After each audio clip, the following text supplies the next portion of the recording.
Stjörnumerki eru stjörnur sem raðast saman á himininn á svipuðum stöðum og einhver sá einhvern tímann eitthvað út úr þessu, einhver form, dýr, og það spunnust í kringum þetta sögur. Stjörnur sem eru saman í stjörnumerki er ekkert endilega nálægt hver annar í rauninni, þær virðast bara vera það frá okkur séð.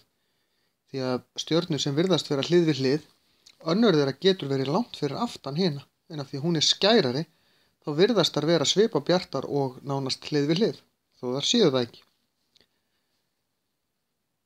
Við erum líka fædd í ákveðnum stjörnumerkjum, þá er sólin á svipuðum stað þegar hún er á himninum og þessi stjörnumerki þegar það er nótt. Við náttúrulega sjáum ekki stjörnumerki þegar það er sól, en við sjáum hvar þau eru.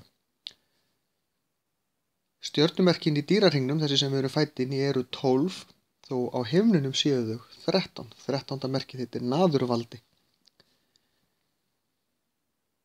Stjörnuspeki, sem er fræðin á bak við þessi stjörnumerki og hvaða eiginleika maður á að hafa þegar maður er fæddur í þetta eða hitt stjörnumerkið, hafa ekkert við raunvísindi að gera, en eru skemmtileg til þess að lesa sér til og skoða.